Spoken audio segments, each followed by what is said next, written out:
So here we are at the beach between Christmas Eve and New Year's Eve. I'm here to collect some seaweed to use as mulch and fertilizer in my beds. This beach is situated not more than, less than a mile as the crow flies from my garden. So the sun is low in the sky this time of year. I think I'll just walk right into it, start digging.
I don't know how potent this stuff is, but I'm guessing it's pretty potent.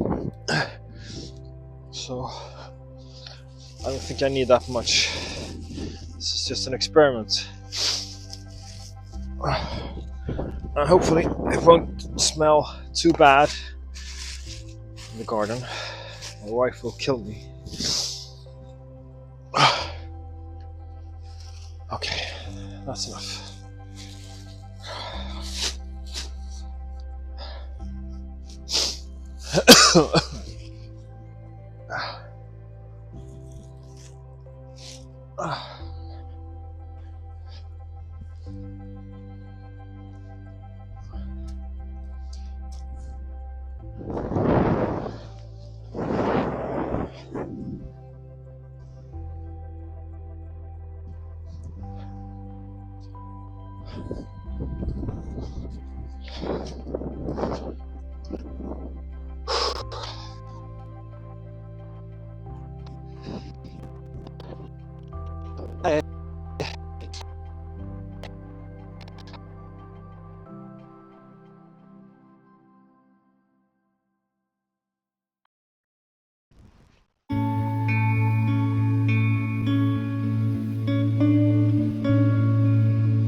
Okay, so we're in the garden, facing northwest, against my newly finished, well, not finished, gravel garden. All that remains is to plant it, but that will have to wait until April or something, I think, at least. So let's start spreading out some seaweed. I've already mulched so much. I have so much bark and wood clippings and leaves and compost and other stuff that there's hardly any place for the seaweed. But I thought when it had blown in like that, I thought I had to try. So here goes nothing.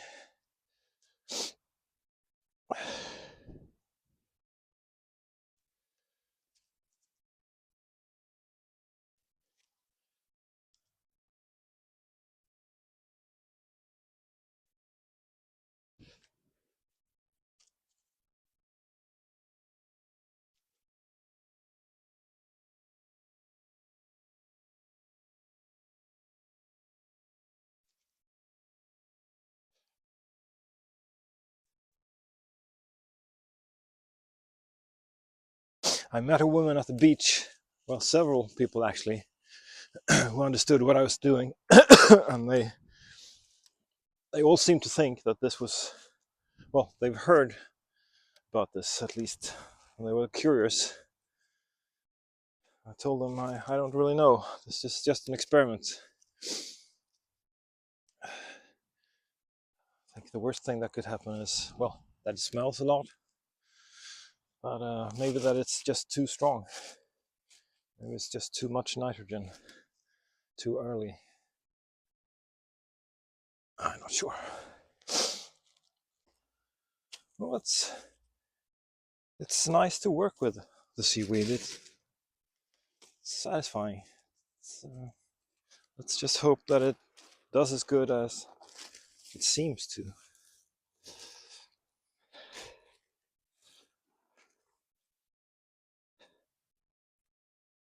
I'm not sure if there is stuff underneath here that I'm not seeing now. Maybe it will get drenched.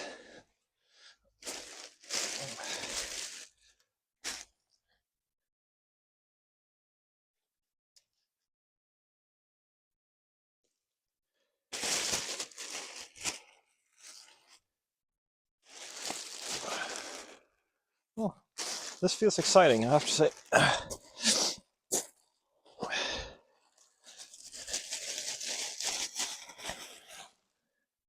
And I definitely didn't take too much. I can spread out almost all of it in just this bed. I'm not sure. Maybe I'll thin it out. Put some in that bed and in this bed as well. That's another perk of it being a bit colder today, is that it doesn't smell. Let's see what happens when the temperature rises.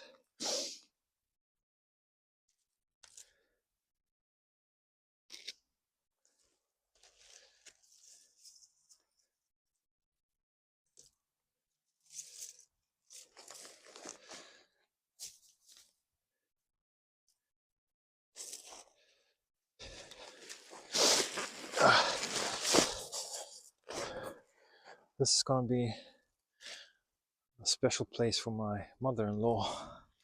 We'll build her another bench, more comfortable. And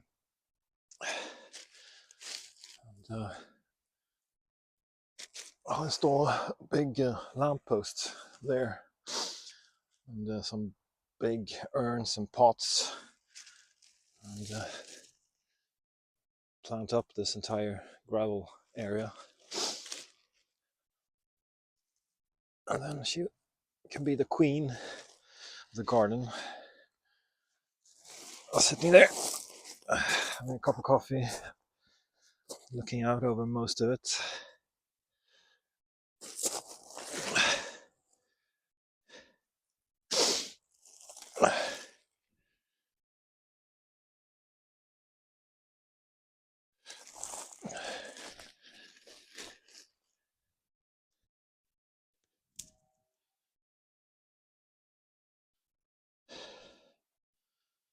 Well, that's definitely not too little.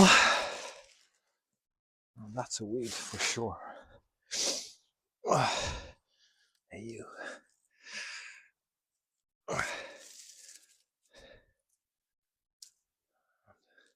Grass is taking over the thyme like that. It's a hard problem. It's really, really hard to weed out grass from thyme and other creeping stuff.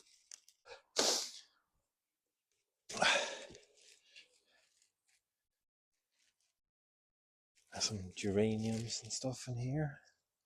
Campanulas, dianthus. These tags, they get popped up by when the ground freezes. They get squeezed up, they blow away. So when I started planting stuff, I try to be very careful to keep every tag so I can go back and check on things, but I've given up on that. So stuff may have died and I haven't even noticed.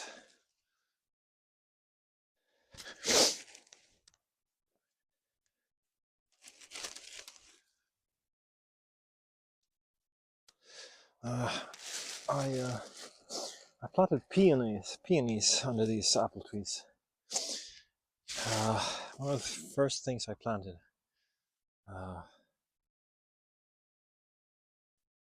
But they get too little sun, actually, under the branches.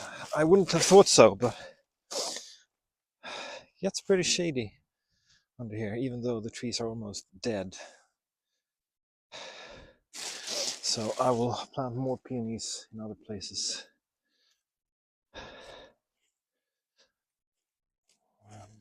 Things that have looked the best in this bed so far is the agastache and the hyssop and the salvia,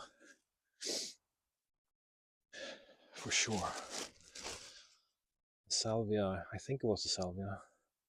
It flowered for 6 months, I think. Maybe I'm exaggerating, but a really long time. I cut it back and it came back, but not at all as much as I would have hoped.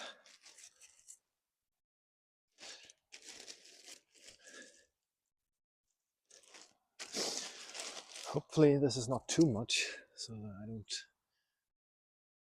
starve my fledgling plants from finding the spring sun again.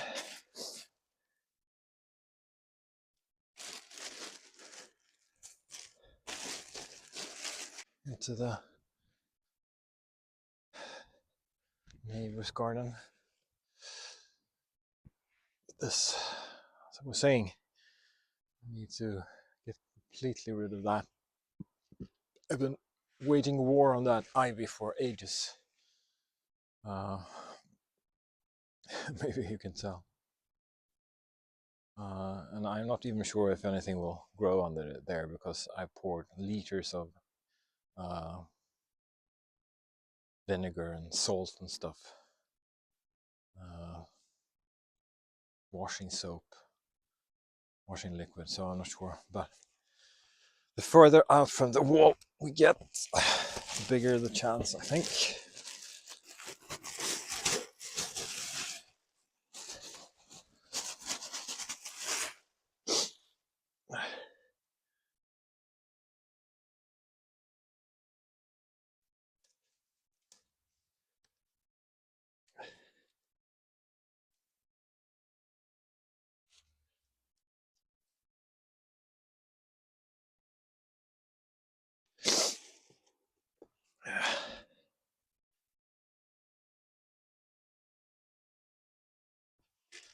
Yeah, that is good.